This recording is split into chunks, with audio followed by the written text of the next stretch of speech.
My brothers in Sigmar, I have finally strayed from Sigmar's light. I've played Total War Warhammer for years. I've beaten short and long campaigns dozens of times.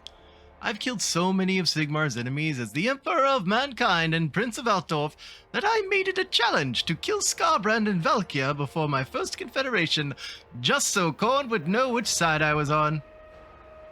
I've enacted the Great Plan dozens of times, assuming the Great Plan is just code for genociding everything that doesn't have cold blood and scales.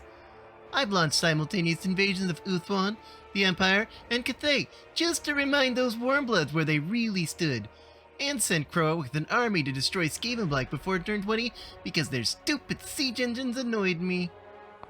I have reunited the Karazhan Corps and stubbornly insisted on breaking alliances with Elector Counts because they colonized a territory that got raised by the endgame event, even though doing so tanked my reliability and made my capital vulnerable to Archeon's armies, and in the end, given all the Empire territories back to France just because that's the way things were.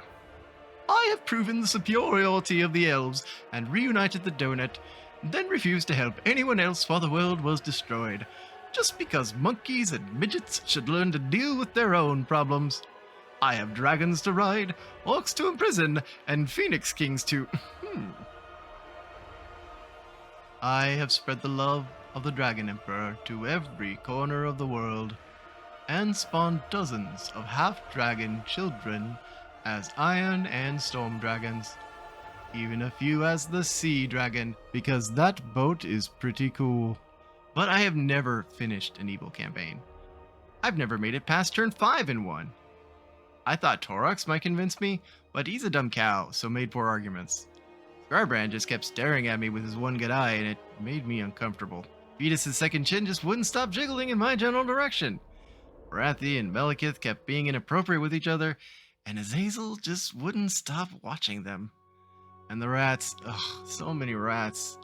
Each one of them more disgusting than the last.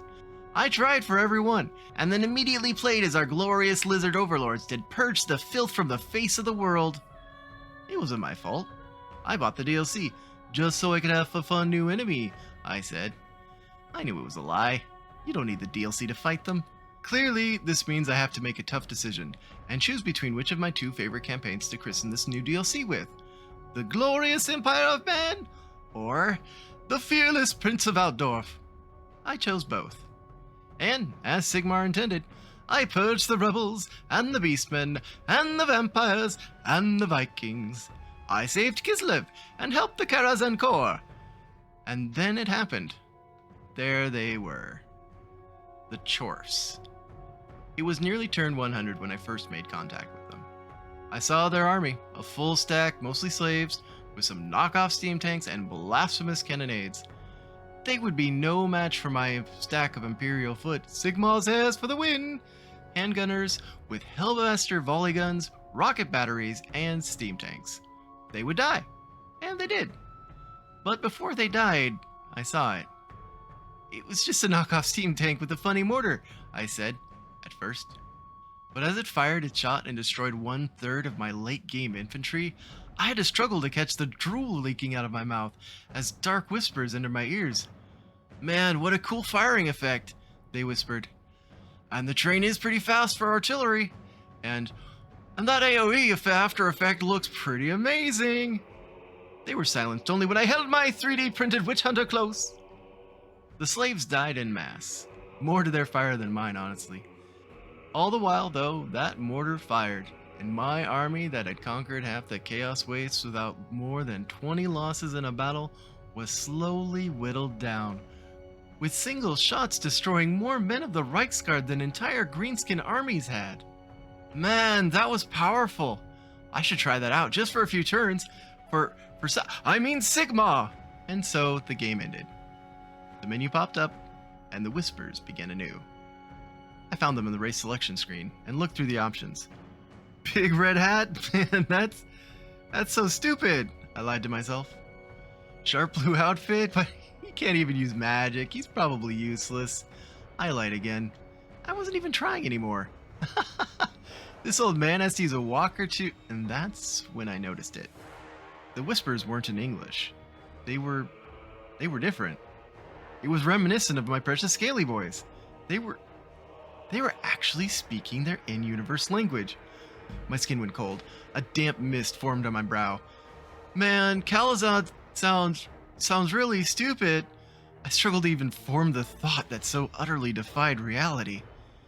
I picked the old man.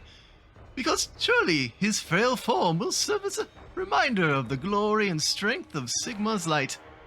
I lied again. It felt natural now. It felt good.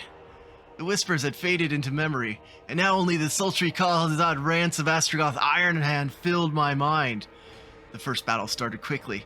I don't remember how it went. All I remember was seeing Grandpa fly across the battlefield like someone installed a Formula One engine into his wheelchair and smacked a warboss with his hammer so hard his skull was crushed. As a wizard, he wielded a hammer that crushes skulls and magic. I don't remember what happened next. Slaves wheeled underfoot, and every turn was as long as the life age of one of the false dwarves. Suddenly, it was turn 200. The dark lands in Atkor were conquered.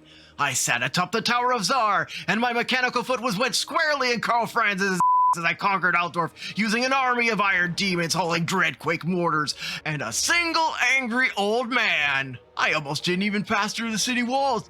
Just bombarded them with glorious glowing rain until nothing was left. I sent the old man alone to capture the once proud capital. My once proud capital. By Sigmar? No. By Hashut?